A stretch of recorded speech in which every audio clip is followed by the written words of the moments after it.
Our extraordinary NHS has now succeeded in vaccinating more than 17.7 million people across the UK, and nearly a year after this pandemic began, this unparalleled national effort has decisively shifted the odds in our favour, so that we no longer have to rely simply on lockdowns and restricting our behaviour and putting our lives on hold, but with every day that goes by, this programme of vaccination is creating a shield around the entire population, which means that we're now travelling on a one-way road to freedom, and we can begin safely to restart our lives and do it with confidence.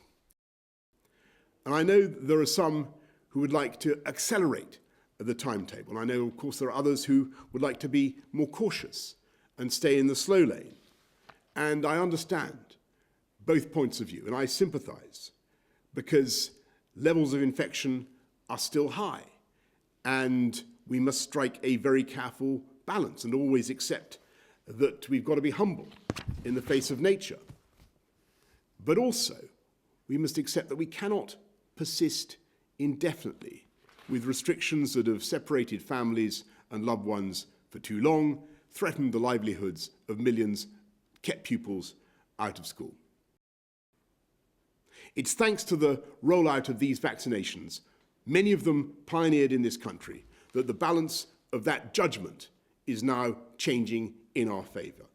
And thanks to the vaccinations, that there is light ahead, leading us to a spring and a summer which I think will be seasons of hope, looking and feeling incomparably better for us all, and from which we will not go back.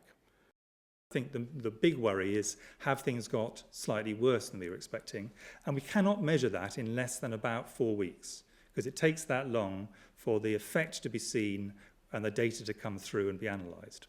So that's the reason for the 5-week gap, because it allows us to see it, whether it's had an effect, and then to make a judgment as to whether that's material to making the next decision. That's the basis on which this is done.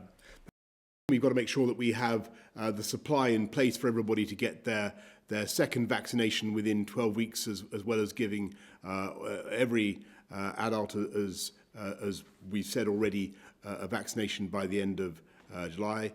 And we do believe we have the supplies in place to keep up that rhythm and that timetable.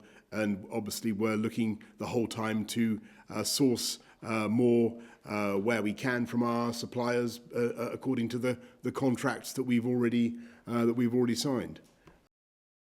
This isn't the end today, but it's very clearly a roadmap that takes us to the end and takes us on a one-way journey. We very much hope, if we can stick to it, if the data continues to support the decisions we take at the pace that we want to